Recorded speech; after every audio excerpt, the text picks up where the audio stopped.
England is a small country that has spent an extraordinary amount of effort making sure you cannot get into certain rooms. Not castles, not whole buildings, rooms, single doors behind which sit gold, bones, crowns and secrets that several governments have gone to remarkable lengths to keep exactly where they are. Thank you very much. Today I want to take you through 17 of them, the ones that were built to keep you out and have, on the whole, succeeded rather well. Subscribe if you haven't already, and let's begin. Number 17, the control room of the old post office railway, running beneath the streets of London. Most people walking above it have no idea it exists at all, which is exactly how the post office wanted it. Built in 1927, it was a fully automated, driverless underground railway, its little trains barely large enough to sit in, designed to move the mail beneath the city so that vans didn't have to fight through traffic to do it. It was, at the time, a genuinely remarkable piece of engineering. Automated railways were not exactly common in the 1920s, and this one ran quietly under London for 76 years without most Londoners ever giving it a moment's thought. Then, in 2003, the Royal Mail switched it off on the grounds that road transport had simply become cheaper. A short stretch has since been reopened for visitors as an attraction, trundling tourists through a fraction of a mile of tunnel with the lights up and the history explained in cheerful captions. But that fraction is a small mercy. Something in the region of 6.5 miles of the original network remains sealed, unlit and largely untouched since the day it stopped running. The control room that once coordinated the whole system sits somewhere along that deadline, switches frozen mid-shift, dials at whatever reading they happen to show the moment the power went off, waiting for trains that are never coming back.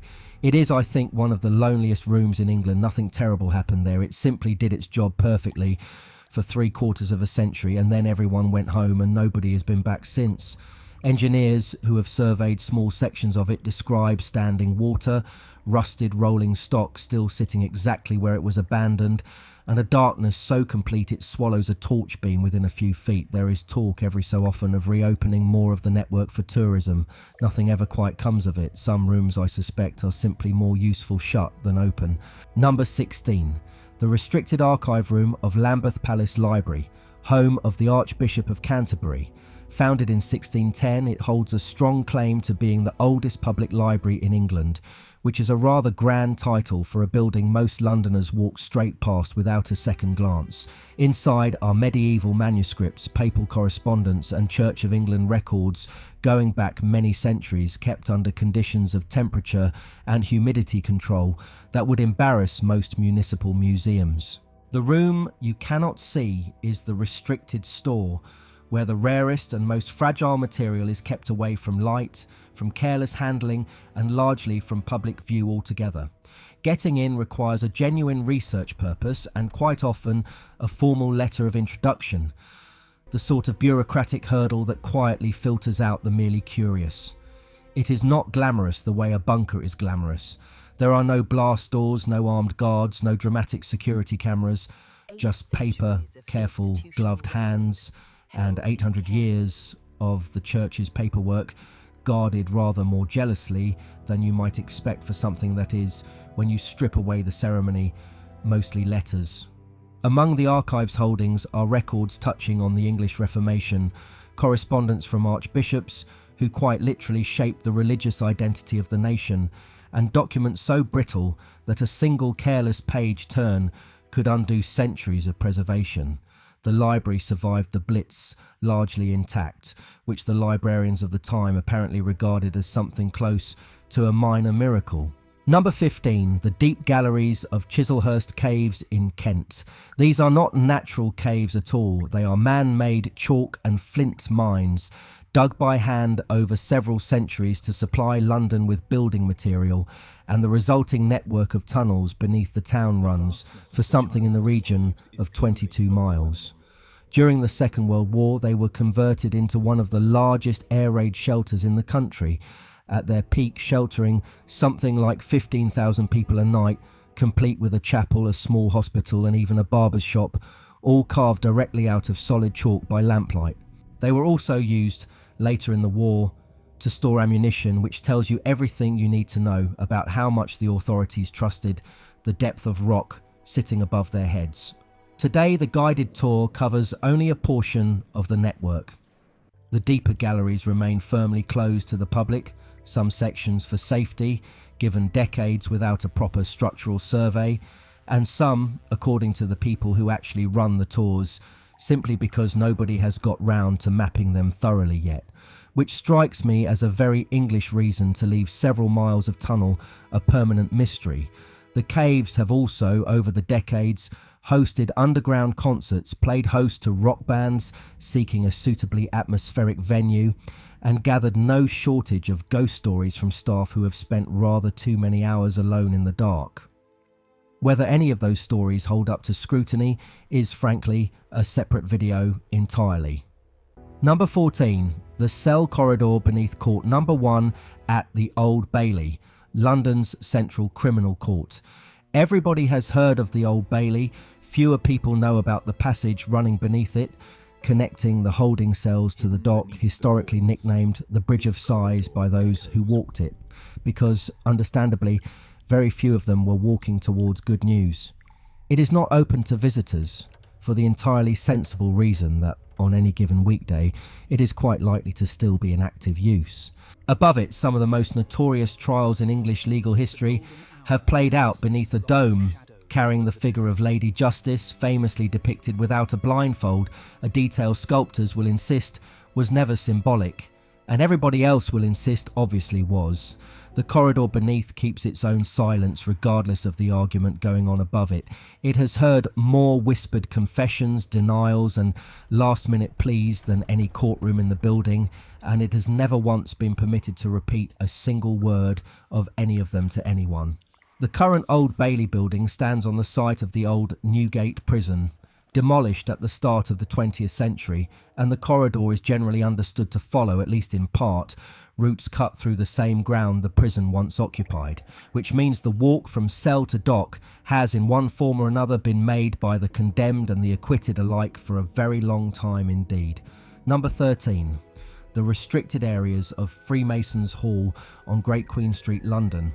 Built between 1927 and 1933 as a memorial to the Freemasons who died in the First World War, it is an extraordinary Art Deco building that the public can remarkably tour. The Grand Temple itself, with its bronze doors and elaborate mosaic ceiling, is open on a booked visit, and rather beautiful it is too. What remains firmly closed is everything around it, the working lodge rooms, the administrative floors and the private meeting spaces where the actual business of English Freemasonry, whatever exactly you imagine that to involve, continues quietly to this day.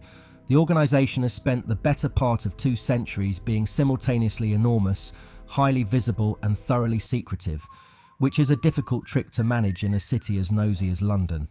A great deal of what people believe happens behind those particular doors is invention, half remembered from films and paperbacks.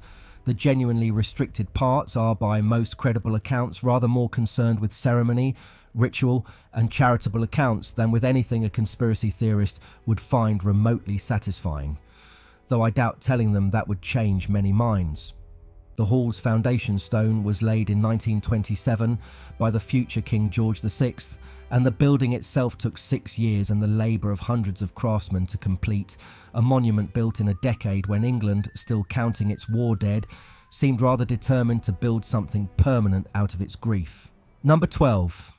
Churchill's underground room at Down Street, a disused underground station tucked away in Mayfair.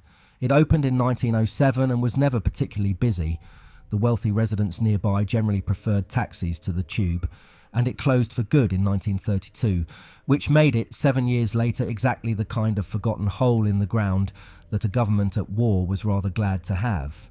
In 1939 it became the secret headquarters of the Railway Executive Committee, 22 metres below the streets of Mayfair, its old platforms carved up into offices, sleeping quarters and a working telephone exchange.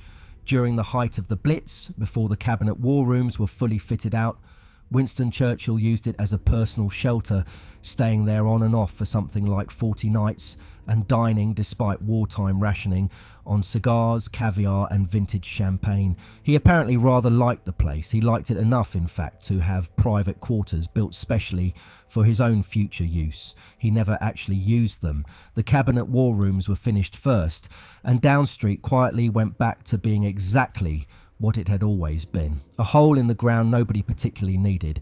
Today it is accessible only on rare, heavily booked heritage tours, and even then, only a fraction of it. What remains down there now is largely stripped bare, the telephone exchange long gone, the bathtubs and boilers left to rust. But the shape of the rooms is unmistakable, cut into the old platform space, still faintly recognisable as the offices they once were. Standing in Churchill's old sleeping quarters, guides say, tends to go rather quiet, even on a busy tour.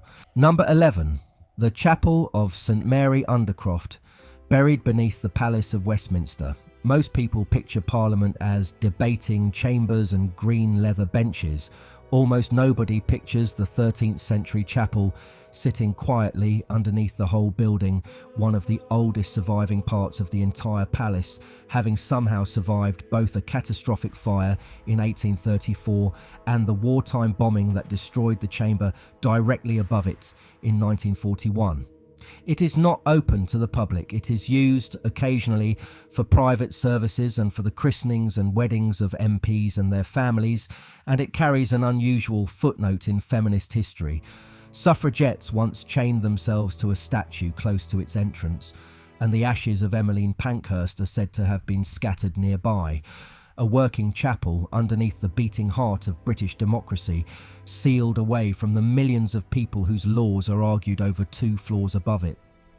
There is something almost too tidy about that arrangement, and I rather suspect nobody in Parliament has ever quite paused long enough to notice the irony. The chapel's ceiling, restored after wartime damage, is covered in gilded bosses and painted saints, a small jewel box hidden beneath a building most of the world associates with shouting and division rather than quiet devotion. Number 10. The 1844 room at Buckingham Palace. The palace has grand rooms the public can see during the summer opening. The throne room, the picture gallery, the white drawing room, all suitably enormous and suitably gilded. The 1844 room is smaller and rather more private, used historically for personal audiences and quieter royal business, and it has never appeared on any public tour route then or now. It takes its name from a state visit by Tsar Nicholas I of Russia that year, which tells you something about how long certain rooms in that building have been doing exactly the same job, uninterrupted regardless of who happens to be sitting on the throne at the time. Buckingham Palace has over 700 rooms in total. On the very best day of the year, the public sees perhaps 20 of them. The rest simply carry on, entirely unbothered, a few quiet corridors away from the tourists. The palace employs its own permanent staff of housekeepers, curators and conservators, specifically to look after rooms almost nobody outside the family will ever see. Dusting furniture and rotating fabrics against sunlight damage for an audience that on most days consists of nobody at all. If you've made it this far and you're still with me, a like tells YouTube there are more of us than they think. Number 9. The Study at Chequers, the Prime Minister's official country residence in Buckinghamshire. The house itself was gifted to the nation in 1917 by Lord Lee of Fareham, specifically so that future Prime Ministers, many of whom, he noted with some accuracy, would not themselves be independently wealthy, would always have a proper country retreat available to them, regardless of their personal finances. The private apartments, including the study, where a great many quiet, consequential conversations have taken place well away from the cameras of Downing Street, remain entirely off limits to the public. It is in effect a stately home that half the country has heard of, and almost nobody has ever entered sitting behind security fencing in the Chiltern Hills, occupied by one temporary tenant after another, each of them eventually moving out, the house itself belonging in the end to none of them at all. Lord Lee's gift came with a rather blunt piece of reasoning attached. He worried quite openly that a nation increasingly governed by men of modest means would eventually find itself led by a prime minister who couldn't afford weekends in the countryside and thought that reflected rather poorly on the country doing the governing. Number 8. The Circle of Lebanon, a ring of Victorian burial vaults at Highgate Cemetery in North London. Built around 1839, 20 stone vaults were arranged in a circle beneath ground level, wrapped tightly around the roots of an ancient cedar tree that had predated the cemetery itself by roughly a century. The very first vault sold for around 260 guineas, 2 months before the cemetery had even officially opened its gates, which tells you everything you need to know about Victorian London's appetite for a fashionable place to spend eternity. The cedar itself did not survive to see the modern age. It was found to be dangerously decayed in 2019, declared at high risk of catastrophic collapse, and had to be felled entirely, then replaced with a younger tree that will need decades before it looks anything like its predecessor. The West Cemetery, where the circle sits, cannot simply be wandered into. It is accessible only on guided tours, partly for conservation reasons and partly because unaccompanied visitors have a long and rather inconvenient history of treating the place as something between a horror film set and a Saturday night out. A shame, really, given that nobody actually buried there asked for either. The vaults themselves hold family after family of Victorian London, merchants, doctors, the occasionally scandalous socialite, each behind heavy cast iron doors decorated with inverted torches, a Victorian symbol for a life extinguished. Stand in the centre of that circle on a grey morning, with the mist still caught in the hollow, and it is not remotely difficult to understand why the guides lower their voices without being asked to. Number 7. The Arched Vault, buried deep in the storerooms of the British Museum. The public sees perhaps 1% of everything the museum actually holds in its collection. The rest sits quietly in basement stores, fully catalogued but entirely unseen. And among the most restricted of these are the rooms holding material considered too sensitive, too fragile, or too legally complicated to ever put on public display. Objects tied up in long-running ownership disputes, human remains awaiting difficult decisions about repatriation, and items that have simply never earned a case in the galleries upstairs. Access is limited strictly to curators and approved researchers, by appointment only and always under supervision. It is a strange kind of forbidden room, not guarded because of any particular danger, but because of unfinished arguments over who exactly a great many of these objects actually belong to. The museum has been having versions of that argument for well over a century now. The room simply keeps its contents in the dark, waiting patiently for an answer that nobody in a position of authority seems in any great hurry to provide. The museum holds something in the order of 8 million objects in total, collected across 2.5 centuries, many of them acquired under circumstances that a modern museum would think rather carefully about before repeating. The Arched Vault, in that sense, holds not just artefacts, but unfinished conversations about how they got there. Number 6. The Royal Vault beneath St George's Chapel, Windsor Castle. This is where historically the bodies of monarchs and their close relatives were placed before final interment. George III, George IV and William IV all rest there, among a great many others across the centuries. It is not part of any public tour, and understandably so. When Queen Elizabeth II died in September of 2022, her coffin was lowered into this same vault during a private committal service before being moved later that same evening to its final resting place alongside her parents and her husband in the King George VI Memorial Chapel, only a few steps away. It is a working room, in the strangest possible sense, a room whose entire function is stillness, visited only at the most solemn moments in the life of the nation, and otherwise left in complete and total silence beneath one of the most photographed castles on earth. Millions of tourists photograph the chapel above it every single year. Almost none of them have the faintest idea what lies quietly beneath their feet. St George's Chapel has served as the burial place of English and British monarchs for over 500 years, and the Royal Vault connects through a further passage to the 19th century Frogmore extension nearby, a genuinely labyrinthine arrangement of royal resting places that most guidebooks summarise in a single polite sentence and move swiftly on. Number 5, a room in Whitehall that the government would, frankly, rather I didn't dwell on for too long. The Cabinet Office Briefing Room, universally known by its acronym COBRA, convened whenever the country faces a genuine national emergency, terrorist attacks, major disasters, pandemics, and the sort of crises that require ministers, security chiefs, and senior officials in the same room at extremely short notice. Its precise internal workings are, unsurprisingly, not exactly published for public consumption. What we do know is that it isn't really one single fixed room at all, but a designation, a name that can be applied to whichever secure space happens to be required for the meeting at hand, somewhere deep within the government estate around Whitehall. The name has become so familiar from news broadcasts over the years that it sounds almost routine, almost bureaucratic. It is not. It is one of the very few rooms in England where the people sitting inside it are, quite literally, deciding how the rest of us are going to get through whatever has just gone badly wrong.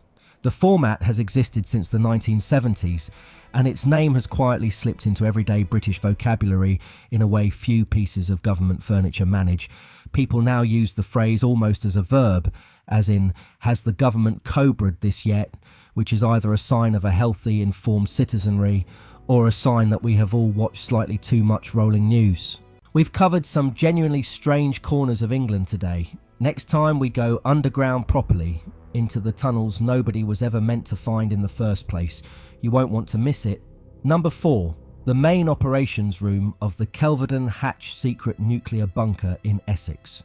Built in 1952 and 1953 as part of the RAF's Rota Air Defence programme, it sits 3 stories deep, some 125 feet below an entirely ordinary looking bungalow in the middle of a field, reached by a tunnel nearly 400 feet long. Walls of reinforced concrete, some 10 feet thick, were designed to withstand a nearby nuclear strike, and by the height of the Cold War, the site had been repurposed as a regional government headquarters, intended to shelter up to 600 civilian and military personnel, quite possibly, in the very worst case, the Prime Minister herself, for as long as 3 months underground, entirely cut off from the surface. It sat there in total secrecy for 4 decades. Nobody outside a very short list of officials had any idea it existed. Then, in 1992, with the Cold War finally over, the government simply didn't need it anymore and sold the land back to the very farming family it had compulsorily purchased in the first place. Today it operates as a museum, and the local authority, apparently without a trace of irony, now maintains brown tourist road signs cheerfully directing visitors to the secret nuclear bunker. I am reliably informed the locals find this enormously funny, and honestly, so do I. Inside, the operations room still contains the original plotting table, banks of dated communications equipment, and dormitories laid out exactly as they were on the day the bunker was decommissioned, giving the whole place the eerie feel of a workplace abandoned mid-shift, rather than a museum carefully arranged for visitors. Number 3. The High Containment Laboratories at Porton Down in Wiltshire, home to the Defence Science and Technology Laboratory. Established in 1916, originally to study chemical warfare in direct response to the horrors unfolding on the Western Front, it remains one of the most secure scientific sites anywhere in the country. Its work today covering chemical and biological defence research on behalf of the government. Certain buildings within the site require clearance levels that most civil servants will never come close to holding, let alone ordinary members of the public wandering past the perimeter fence. It is not, needless to say, a place that runs open days. What research actually takes place inside those particular rooms is entirely by design, something the rest of us are simply not entitled to know, which is, I suppose, rather the entire point of an establishment like this one existing in the first place. Over more than a century of operation, the site has attracted its fair share of controversy and protest, largely from campaigners concerned about the ethics and secrecy of defence research, generally concerns the government has characteristically neither confirmed nor denied in any way that satisfies anybody involved. Number 2, the Jewel House Vault at the Tower of London, home to the Crown Jewels. The collection includes St Edward's crown, used at coronations since the 17th century, and the Cullinan diamonds, among the largest gem-quality stones ever discovered anywhere in the world. The vault holding them, tucked behind the glass cases the tourists shuffle past on a slow-moving walkway, is a rather more serious proposition altogether. Thick steel doors, layered modern security, and yeoman warders who have, historically, taken a distinctly personal interest in keeping the collection precisely where it belongs. In 1671, a man named Colonel Thomas Blood came remarkably close to walking straight out with the crown itself, having spent several months carefully befriending the keeper before finally making his move. He was caught almost immediately and, in one of English history's odder little footnotes, was subsequently pardoned by Charles II, who apparently found the sheer audacity of the attempt rather more entertaining than criminal. Nobody has come nearly so close since.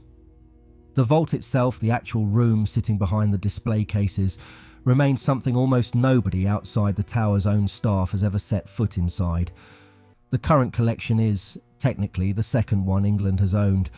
Most of the medieval crown jewels were melted down and sold off during Oliver Cromwell's brief republican experiment in the 17th century on the grounds that a country without a king had rather less use for a king's crown.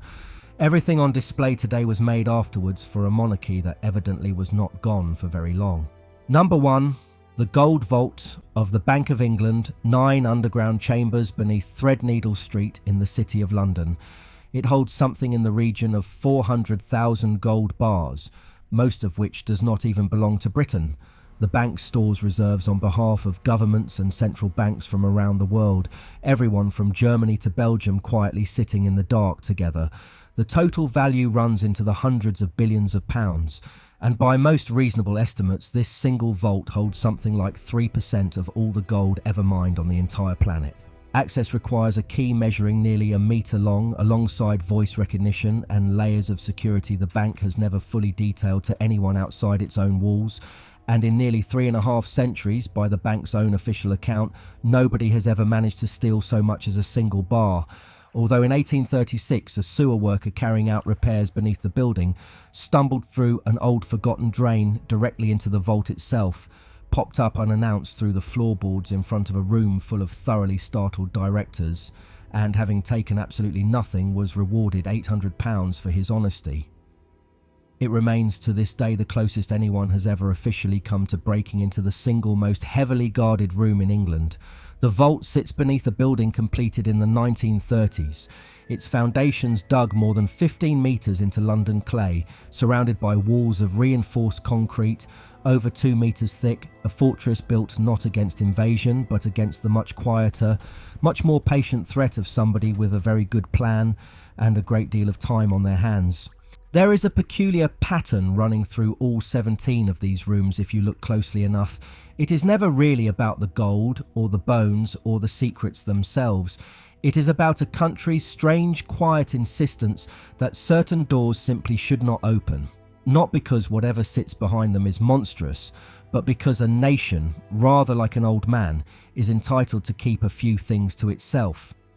England has never been especially good at admitting, out loud, what it actually values most. It just builds another door instead and locks it carefully and gets on with the business of everyday life. I am an old man and an old man worries. Mind how you go.